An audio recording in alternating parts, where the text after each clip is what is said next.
Olá, eu sou Júnia Lemos e hoje nós vamos conversar sobre Catarina de Aragão. Vamos tentar tirar essa imagem distorcida que nós temos da Catarina de Aragão, né, que é muitas vezes construída na base dos filmes que enfocam mais Henrique VIII e deixam Catarina de Aragão em segundo plano, né? Catarina de Aragão, ela é filha de dois importantes reis do final do século XVI, que é Isabel de Castela e Fernando de Aragão.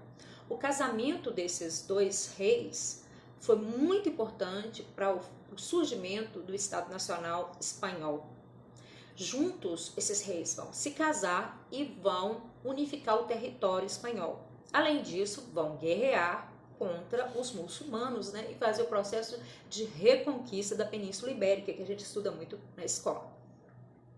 Mas do casamento de Fernando e Aragão, nós vamos ver, de Isabel e Fernando, vamos ver que surge, né, eles vão ter filhos, e dentre esses filhos, nós teremos a Catarina, que é considerada a criatura mais bela, então, da época, né?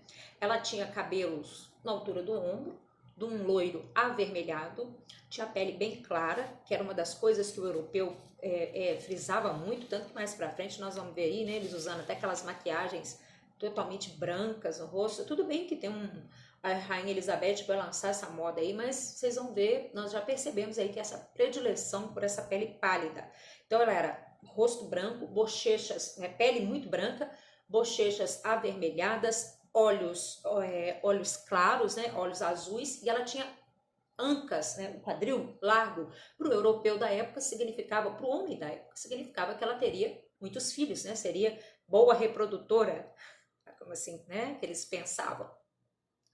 A Catarina de Aragão, ela foi educada, ela viveu até seus 15 anos educada pela mãe.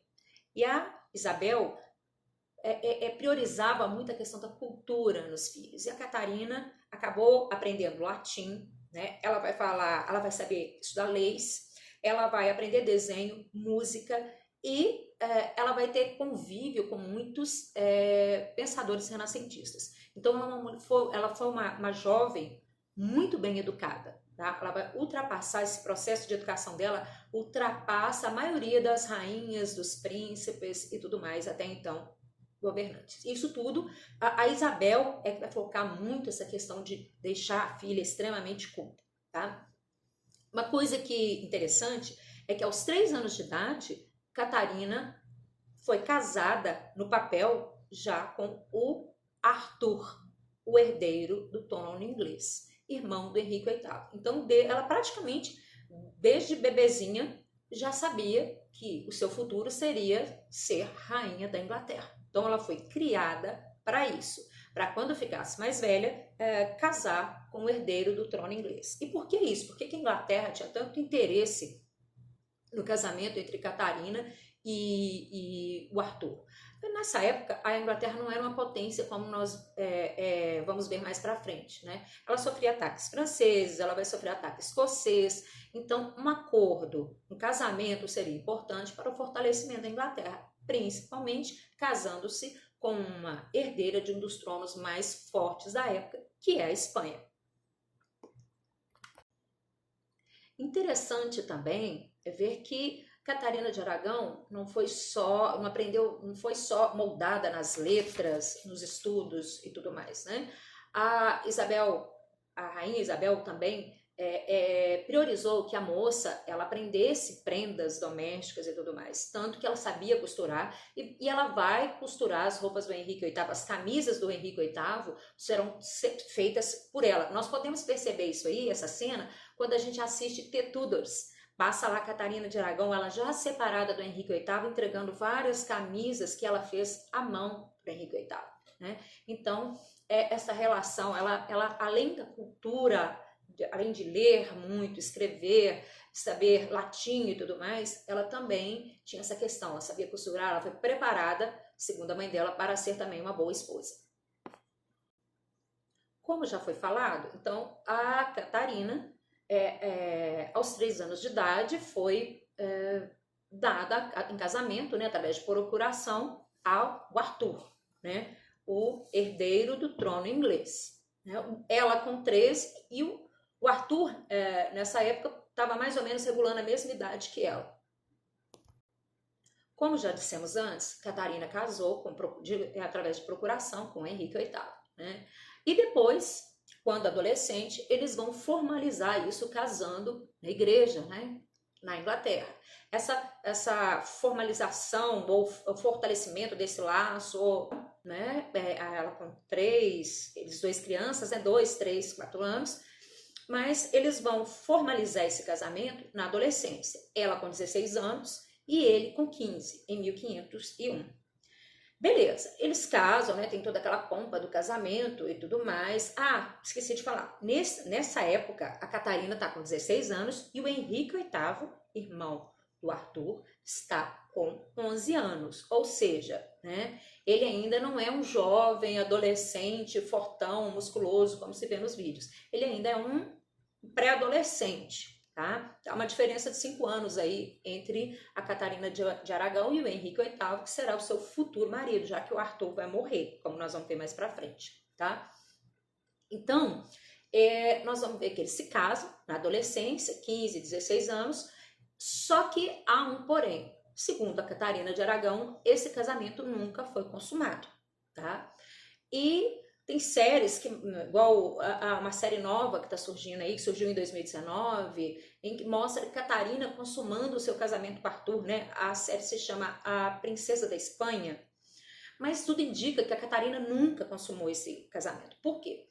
Porque o Arthur, ele era frágil, prematuro, tá? E eles temiam que na noite de núpcia, o excesso do amor, do sexo entre os dois, pudesse danificar ainda mais a imagem do herdeiro do trono inglês. Então ele foi poupado durante muito tempo de consumar o casamento, né?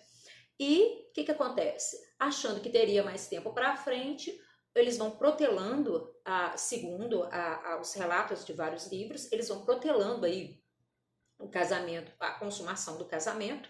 E o que acontece? O Henrique vai morrer com 15 anos de idade, pouco depois do seu casamento.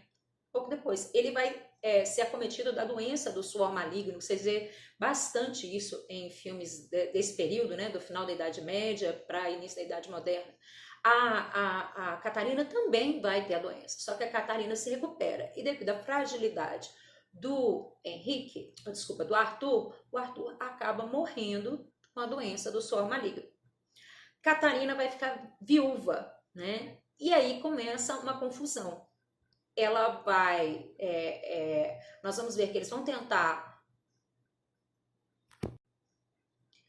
Quando a Catarina se casou com Arthur, né, no casamento religioso, foi dado a ela parte do dote dela em dinheiro e o Arthur deveria dar a ela terras na Inglaterra. Mas com a morte do Arthur, ficou o não cumprimento desse dote vai ser um problema, né? Porque a Espanha vai se recusar a pagar o restante do dote e a Inglaterra vai se recusar a dar as terras para Catarina. O que vai acontecer? Nós vamos ver que a Catarina vai viver vários anos até se casar com Henrique VIII, que ela só vai casar com ele quando ele tiver com 18 anos, nós estamos falando dele aí com 11, ela vai ficar 7 anos vivendo dentro da Inglaterra às custas do seu próprio dinheiro, do seu próprio recurso. Ela tinha que pagar suas serviçais, ela tinha que pagar o exército espanhol que estava com ela tinha que comprar suas roupas, comida, tudo, porque o rei Henrique VII, pai do Arthur, não vai financiar nada, tá? Então é um período muito complicado.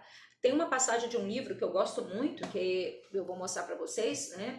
Que aqui, ó, as 6 mulheres de Henrique VIII, essa edição é de bolso, né? Tem um capítulo enorme, são mais de 150 páginas dedicadas só a Catarina de Aragão, no qual nós vamos ver aí eles falando que a Catarina entra em verdadeira depressão. Ela escrevia para o pai, né? Ó, pai, me manda dinheiro, eu tô precisando, tô sem grana, minha situação aqui na Inglaterra tá complicada. Chegou um ponto que ela precisava de vestidos e ela teve que vender joias dela para comprar seus próprios vestidos. Ela chegou a comprar 2 vestidos, ela precisava de 2 vestidos. Então ela compra escuro, de cor escura, para não ter problema, né? Veludo, e ela vai vender braceletes para poder quitar isso aí. Então a situação dela era complicada, tá? E ela chega, igual eu falei, entrar em depressão por causa disso, né? Não consegue casar, não recebe o dote, a situação está enrolada e ela lá 7 anos dentro da Inglaterra para ver o que vai acontecer, se casa, se não casa, se arruma um outro noivo para ela, etc.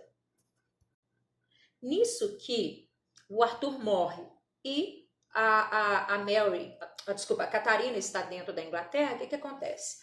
O pai do Henrique VIII, o pai do Arthur, ele vai ficar viúvo e ele vai tentar casar com a Mary, né? Ele com 46 anos vai tentar casar com a menina que está com 16 anos, né? Nós vamos ver aí que ele vai tentar várias vezes se aproximar dela pela beleza e tudo mais, né? E também interessado na segunda parcela do dote, interessado na proteção que a família da Catarina poderia dar à Inglaterra, né? Ele tenta armar esse golpe aí, casar com a moça. Mas ele acaba morrendo aos 50 anos aproximadamente, e aí nós vamos ver que Catarina vai ser dada em casamento para o Henrique VIII, então com 18 anos, né?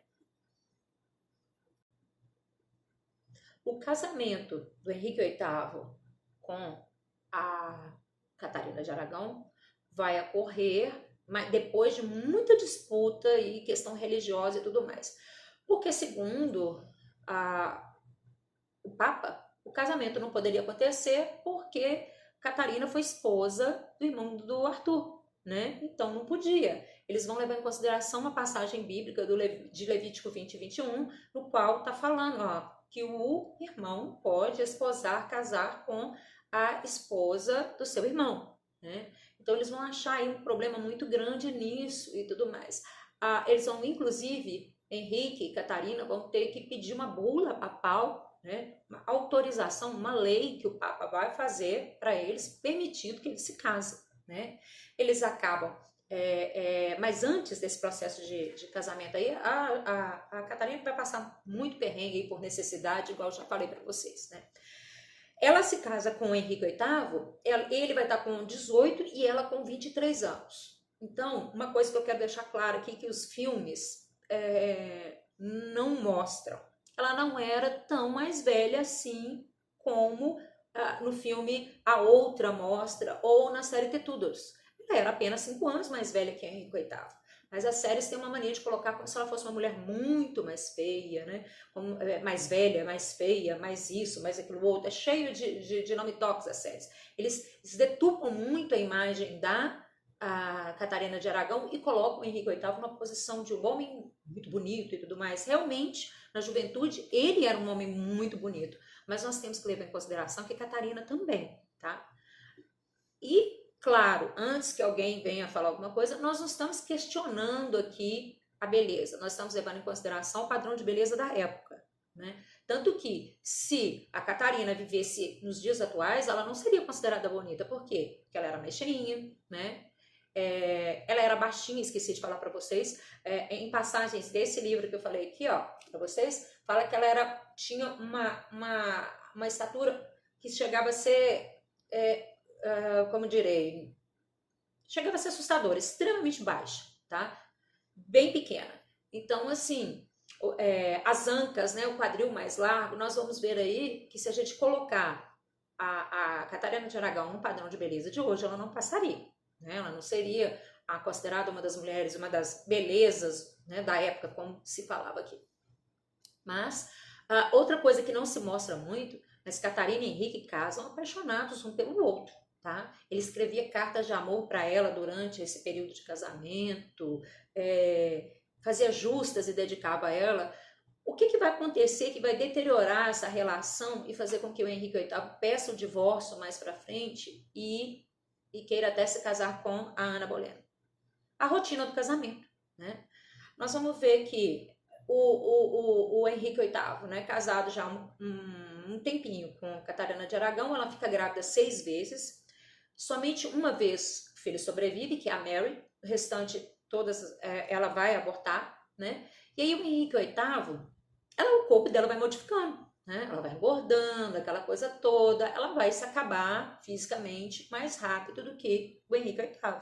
E aí o Henrique VIII, jovem, bonitão ainda, porque as séries não mostram muito isso, se bem que tudo eles mostrou, mas os filmes mostram o Henrique VIII sempre no final da sua vida, já bem obeso, com úlcera na perna, aquela coisa toda, né? Nesse período ele é um jovem rapaz muito bonito, né? E começa a despontar encantamento entre as moças ao redor da corte. A Catarina, já sempre grávida, aquela coisa toda, vai desgastando a relação dos dois. E ele começa a se envolver com as próprias damas de companhia da Catarina de Aragão. E aí o resto da história a gente já sabe, né?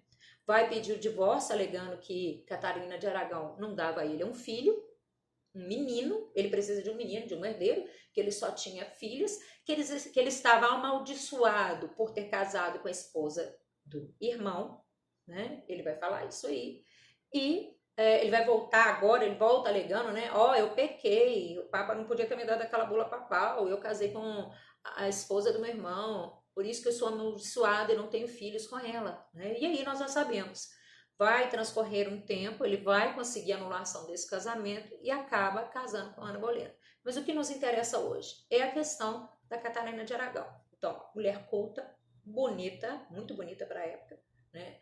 Ela passa quase 7 anos aí entre a morte do primeiro marido, no qual não se consumou, tudo indica que não houve, o casamento não foi consumado, até o casamento com Henrique VIII, que é o irmão de Arthur, no qual ela vai casar e ter a herdeira do trono, tá? Esse é um vídeo pequenininho, só para a gente entender aí o que foi, como foi a vida da Catarina de Aragão nesse período aí de 7 anos, mais especificamente no período de 7 anos, em que ela casa com Arthur, ele morre e depois ela vai ter que casar, depois ela vai se casar com Henrique VIII, tá bom? É um vídeo pequenininho, só pra gente entender isso, por causa da série que eu falei pra vocês, né? A Princesa Espanhola. Então, um dos motivos que me fez fazer esse vídeo foi para isso, pra gente desmistificar essa ideia que eles colocam. Vocês vão ver na série que a Catarina parece bem bonita, né? Lógico que eles vão colocar uma atriz num perfil muito próximo de hoje. Depois eu vou colocar o link para vocês, o nome da série, vou colocar aqui, né? Acho que e o link, né, de vocês verem no YouTube aí mais ou menos como que é a série, né? E tudo direitinho e poder entender um pouco melhor. Mais para frente vamos falando de outros assuntos de história, porque afinal história é uma das disciplinas mais legais que existe. Eu amo história, sou professora de história, tenho loucura por a disciplina, apesar de não ser valorizada. É a história que explica tudo. Se você vai assistir um filme, você vai entender aí a história. Então, meus queridos, um beijo e até a próxima. Vamos ver do que eu vou falar mais para frente. Um abraço a todos. Tchau!